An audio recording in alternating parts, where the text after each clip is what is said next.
Excellences, Monsieur l'ambassadeur, directeur des Sénégalais de l'extérieur, Madame la représentante de l'Agence française de développement au Sénégal, Madame la conseillère au Conseil économique et social, Monsieur le Diadème, cher Badra Ndiaye, Mesdames et Messieurs les représentants des partenaires techniques, Mesdames et Messieurs de la société civile, chers partenaires, honorables invités.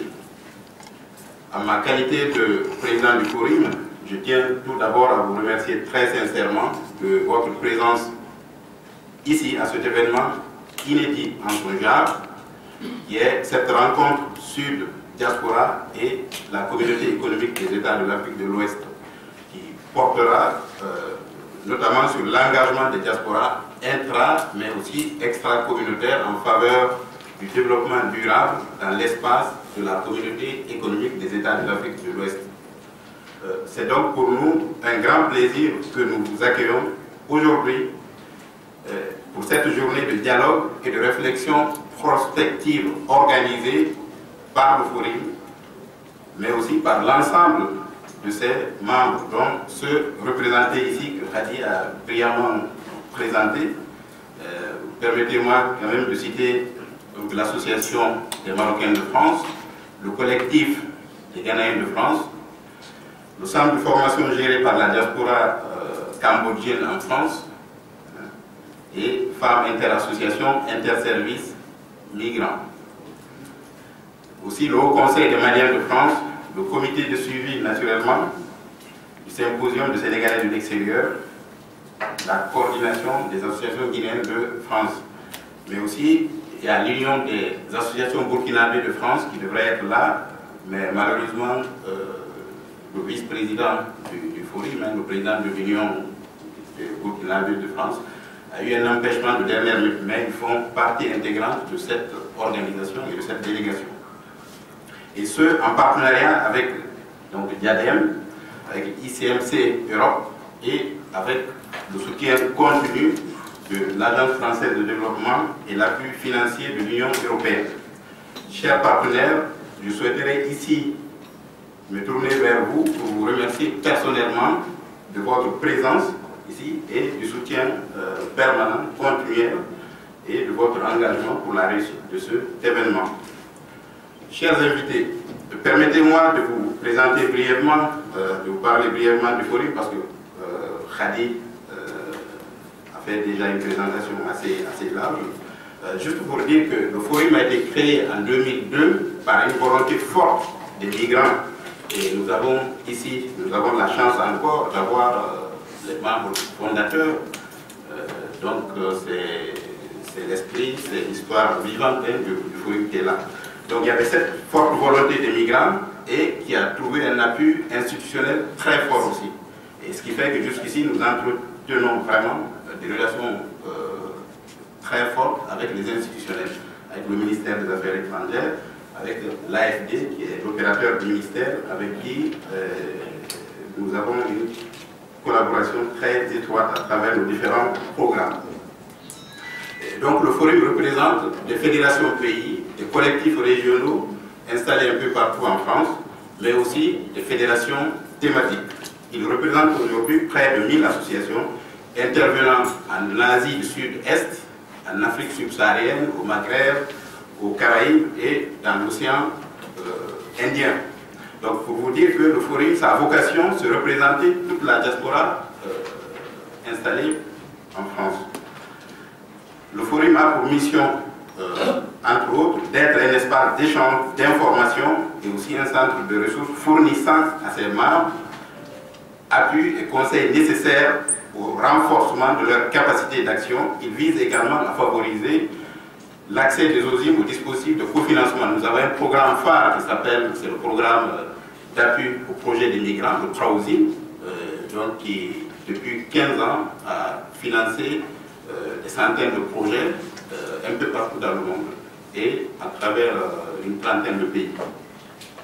Et nous visons aussi à faire connaître, reconnaître et promouvoir l'apport des migrants et leurs organisations cet apport à l'enrichissement non seulement de la société d'accueil qui est la France, mais aussi au développement des pays d'origine.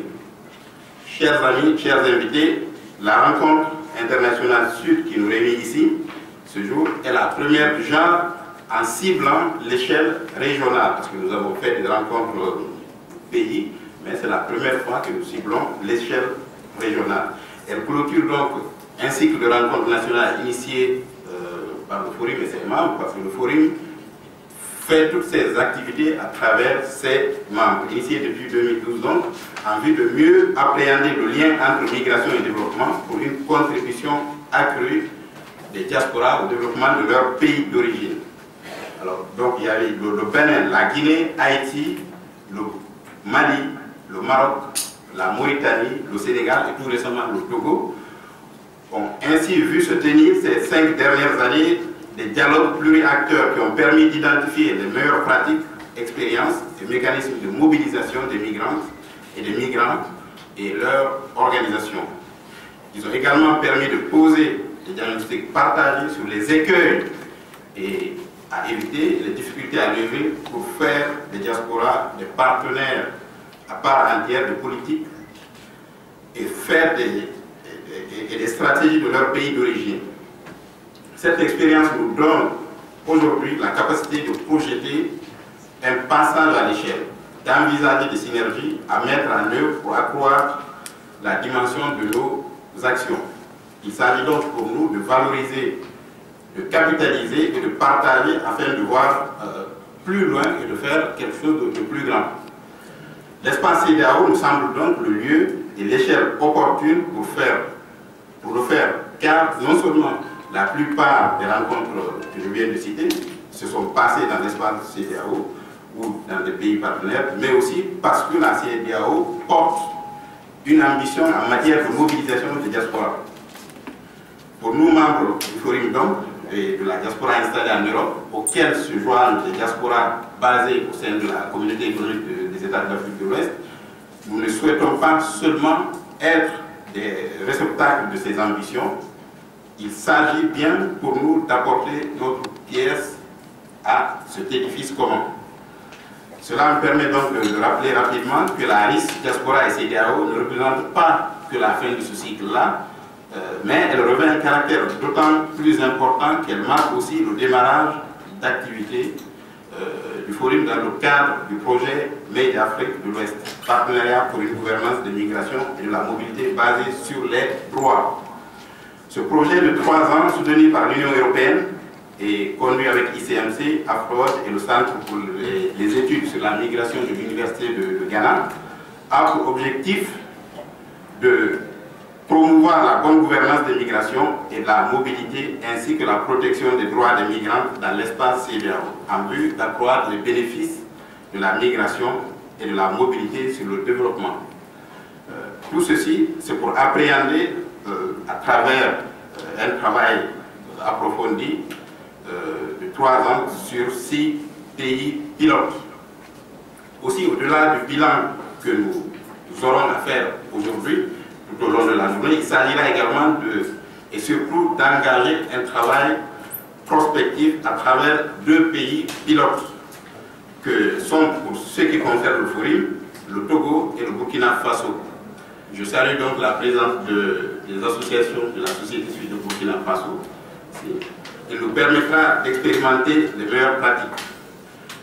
Chers partenaires, chers invités, mobilité et intégration régionale, partenariat avec les autorités locales, entrepreneuriat des migrantes et des migrants et autonomisation des femmes et des jeunes sont les sujets que nous souhaitons aborder avec vous lors de ce séminaire, car ils ont émergé des dialogues nationaux organisés dans les différents pays que j'ai cités tout à l'heure. Ils apparaissent donc pertinents pour ce travail prospectif et parce qu'ils font aussi sens pour la CEDEAO et ses États membres. Donc l'implication des migrants dans le développement est en effet une réalité qui relève à la fois d'une démarche individuelle et collective. Les initiatives de la diaspora sont multiples et variées. Au-delà du transfert financier que nous connaissons tous, il s'agit de transfert de compétences et de savoir-faire d'action de développement local ainsi que d'envoi de biens matériels. Cependant, ces initiatives n'ont pas forcément l'impact escompté, faute de cadre, parfois faute de cadre d'intervention établi, et en raison de capacités d'intervention parfois limitées et du manque de connaissances mutuelles entre les différents acteurs. Or, les migrants sont des passerelles, ce sont des liens et des médiateurs entre le nord et le sud, mais aussi entre le sud et le sud, par leur connaissance de leur pays d'origine et de leur pays d'accueil. Les migrants, ce sont les meilleurs ambassadeurs. Les projets couverts par les migrants, ces projets-là représentent un large spectre des secteurs et de domaines d'activité. Pour ne pas dire, ça représente tous les domaines d'intervention. Ainsi, leur potentiel doit être mobilisé, accompagné pour permettre la levée des obstacles qu'ils rencontrent dans la mise en œuvre de ces différents projets. C'est ainsi qu'aujourd'hui, nous avons avec vous une mission importante, celle de réfléchir, d'analyser et d'apporter des éléments de réponse aux défis à travers des enjeux qu'ils impliquent. Notamment, je vais en citer quelques-uns. Vous avez la reconnaissance de l'apport des migrants au processus de développement, dont on a parlé largement hier, entre autres, l'intégration accrue de la migration et des migrants dans les stratégies nationales et régionales, dans la coopération, ainsi que la prise en compte des mobilités comme facteur de développement des territoires nationaux. L'instauration d'espaces de concertation et d'échange d'expériences entre la diaspora et les acteurs de pays et régions d'origine pour favoriser ces synergies d'action. Aussi, on peut citer la prise en compte de l'apport des migrants dans le programme et les stratégies au niveau local. Enfin, comme vous le savez, le respect des droits des migrants et l'intégration du genre, et ça de façon transversale à tous les niveaux, la prise en compte systématique de 3 dimensions du développement durable, qui est la dimension économique, la dimension sociale, la dimension environnementale, sont par ailleurs partie intégrante de la réponse à ces enjeux. Près de 2 ans après l'adoption de l'agenda 2030 pour le développement durable et à presque 1 an de l'annonce du pacte d'impact mondial sur les migrations, ces sujets sont donc aujourd'hui d'importance. Chers amis, alors pour terminer, pour ceux qui nous rassemblent ici aujourd'hui, comme vous l'aurez compris, le Forum traduit sa volonté de renforcer la contribution de la diaspora au développement dans l'espace CEDEAO, de valoriser la double appartenance des associations des migrants aux sociétés civiles d'ici, mais aussi de là-bas, d'encourager les échanges d'expériences, les partenariats pour une dynamique concertée et efficace pour le développement de ces différents espaces-là. Nos travaux d'hier, comme vous l'avez suivi, témoignent amplement de cette volonté-là, surtout de cette volonté d'instaurer ce dialogue permanent, ce dialogue continu entre les sociétés civiles diasporiques et les sociétés civiles au niveau local. Il s'agit donc qu'ensemble, nous nous engagions dans la construction d'un partenariat pluriacteur pour faciliter le dialogue nécessaire à la mise en place de synergies et de cohérence d'action permettant la cohésion sociale, le développement durable et surtout la paix. Je vous souhaite donc des travaux fructueux tout au long de cette journée. Je vous remercie.